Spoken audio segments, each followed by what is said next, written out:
Notiq dedi. Maryam Qur'onda ismi bilan atalgan yagona ayol. Hatto unga butun bir sura bag'ishlangan. Muqaddas kitobda esa u oddiy ayol. Lekin bu nimani o'zgartiradi?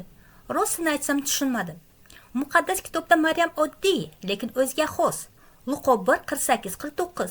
Endi meni barcha avlodlar baxtli deb atashadi. Zero qudratli Xudo men uchun shu buyuk ishni qildi. Uning ismi muqaddasdir. Xudoning marhamati bilan Maryam o'ziga xos bo'ldi. U Masihni dunyoga keltirdi.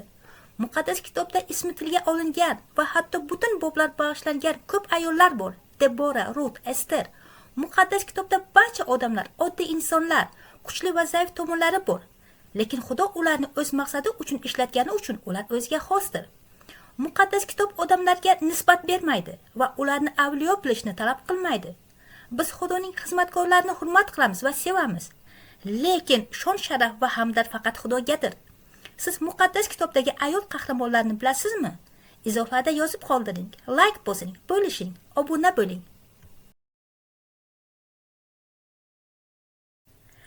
Notiq shunday deydi. Tavrotda payg'ambar Muhammad haqida bashoratlar bor. Shulardan biri Qonunlar 18:18da. Men ularga birodarlarining orasidan senga o'xshagan payg'ambar ko'taraman. Keling, Tavrot aslida nima deyishini yaqindan ko'raylik. Xudo Musoga dedi, birodarlari orasidan. Demak, bu payg'ambar Isroil xalqi orasidan chiqishi kerak edi. So'ngra Xudo dedi, senga o'xshash payg'ambar. Agar diqqat bilan qarasak, Iso haqiqatan ham Musoga o'xshaydi. Har ikkalasi ham bolaligida hukmdorlar bolalarini o'ldirganida mo'jiza ila saqlanib qolgan. Har ikkalasi ham bolaligini Misrda o'tkazgan. Har ikkalasi ham buyuk mo'jizalar qilgan. Muso xalqini Misrdagi qullikdan ozod etgan. Iso butun insoniyatni gunoh va shayton qulligidan ozod etgan. Muso qonunni bergan, Iso esa muhabbatning mukammal qonuni, ruh va haqiqat qonunini ochgan. Do'stlar, haqiqat shundaki, Iso, Muso va barcha payg'ambarlar gapirgan zotdir. Unga ishongan har bir insonga ozodlik va abadiy hayot olib keldi. Haqiqatni izlang, Xudoni izlang. Uning o'zi sizga Iso Masih kimligini oshkor etadi. Agar sizga haqiqatni bilish muhim bo'lsa, like bosing, bo'lishing va obuna bo'ling. Notiq deydi. Tavrotda yozilgan. Farishta o'qi deydi. Odam, men o'qishni bilmayman deb javob beradi. Bu payg'ambar Muhammad haqidagi bashorat edi. Keling, Ishoyo 29:10-15 ni o'qib ko'ramiz. Zero Rabbiy sizlarning ustingizga uyqu ruhini qo'ydi va sizlarning ko'zlaringizni yumib qo'ydi. Ey payg'ambarlar, har qanday payg'ambarchilik sizlar uchun muhrlangan kitobdagi so'zlar kabidir. Uni o'qishni biladiganga uzatib, buni o'qing deb aytadilar. Biroq u o'qiy olmayman chunki u muhrlangan deb javob beradi. Bu kitobni o'qishni bilmaydiganga uzatib, buni o'qing deb aytadilar. Biroq u men o'qishni bilmayman deb javob beradi. Rabbiy dedi, bu xalq menga og'zi bilan yaqinlashib, tili bilan hurmat qilgani, lekin uning yuragi mendan uzoq bo'lgani uchun va ularning mening oldimdagi ehtiromi insoniy amirlarni o'rganish bo'lgani uchun mana men bu xalq bilan mo'jizaviy ish tutaman. Uning donishmandlarining donoligi halok bo'ladi, uning aqllilarining aqli yo'q bo'ladi.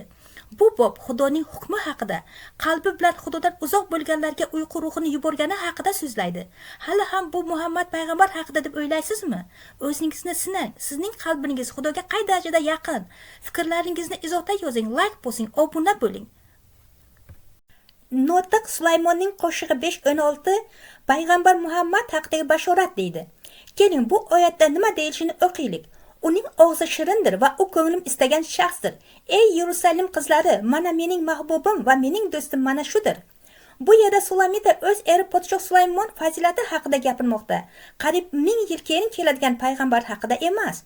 Ibroniy tilidagi Mahmadim so'zi ism emas, sifatdir. Uning ma'nosi go'zal, sevimli, qadrlidir. Bu so'z Tavrotda boshqa joylarda ham odamlar yoki narsalarni tasvirlash uchun ishlatilgan. Shu uchun bu oyat payg'ambar Muhammad haqidagi bashorat emas, balki er va xotin o'rtasidagi muhabbat va sadoqatning she'riy ifodasidir. Fikringizni izohlarda yozing, like bosing, obuna bo'ling va do'stlar bilan bo'lishing. Notiq Muhammad payg'ambar Iso Masih va'da qilgan muqaddas ruhdir deydi. Keling, Iso Masih nima deganini o'qiymiz. Men otamdan iltijo qilaman va u sizlar bilan birga abadiy qoladigan boshqa yupatuvchini sizlarga beradi. Bu haqiqat ruhidir. Dunyo uni ko'rmasligi va bilmasligi tufayli qabul qila olmaydi. Sizlar esa uni bilasizlar, chunki u sizlar bilan birga bo'ladi va sizlarning ichingizda bo'ladi. Iso Masih ochiq ruh haqida gapirmoqda, odam haqida emas. Dunyo uni ko'rmaydi. Holbuki Muhammad payg'ambarni odamlar ko'rishgan. U masihiylarning ichida bo'ladi, holbuki Muhammad payg'ambar o'z tanasida yashagan. Muqaddas ruh 50lik kuni tushdi. Havoriylar 2. O'shanda 5000 kishi Isoni qabul qildi va shogirdlar Iso qilgan mo'jizalarni qilishni boshlashdi. Bu mo'jizalar hozirgacha davom etmoqda, chunki muqaddas ruh hozir ham Xudoning xalqi ichida yashayapti. Muqaddas ruh tirik Xudoning ruhidir. U ruhiy shaxs, odam yo farishta emas. Biz Iso Masihni Xudoning ruhidan to'lgani tufayli Xudoning o'g'li deb atashimiz uchun musulmon do'stlarimiz kufr qilishda ayblashadi. Ammo o'zlari Xudoning ruhini farishta, odam yoki narsaga tenglashtiradilar. Bu esa yaratuvchini yaratilgan bilan tenglashtirish va kechirilmas gunohdir. Matta 12:31-32. Shuning uchun sizlarga aytaman, har qanday gunoh va haqorat odamlarga kechiriladi, lekin muqaddas ruhga qarshi haqorat odamlarga kechirilmaydi. Muqaddas ruh odam emas, u imonlilarning ichida yashaydigan Xudoning ruhidir. Fikringizni izohlarda yozing, like bosing, obuna bo'ling va do'stlar bilan bo'lishing. Notiq Muhammad alayhissalom Iso Masih va'da qilgan muqaddas ruhdir deydi. Keling, Injil muqaddas ruh haqida nima deyishini ko'raylik. 1-Konfliktlarga 12:3. Hech kim muqaddas ruhsiz Isoni Rabbim deb atay olmaydi. Demak, muqaddas ruh Iso Masihning rabbiyligini ochadi. 1-Yohanna 4:1-4. Sevganlarim, har qanday ruhga ham ishonavermanglar, lekin bu ruhlar Xudodanmi yoki yo'qmi sinab ko'ringlar, chunki bu dunyoda ko'p soxta payg'ambarlar paydo bo'lgan. Xudoning ruhini shundan bilib olasizlar. Inson tanasida dunyoga kelgan Iso Masihni e'tirof etadigan har bir ruh Xudodandir. Inson tanasida kelgan Iso Masihni e'tirof etmaydigan har bir ruh esa Xudodan emasdir. Bu Masihning muxolifi ruhidir. Masihning muxolifi kelishini va uning allaqachon dunyoda borligini eshitgansizlar. Demak, muqaddas ruh Iso Masihning tanada kelgan Xudo ekanini e'tirof etadi. Xudoning kalomini o'zingiz o'qing, undan haqiqatni ochishni so'rang va haqiqatga ergashing, chunki aynan haqiqat najot beradi. Fikringizni izohlarda yozing, like bosing, obuna bo'ling va do'stlar bilan bo'lishing.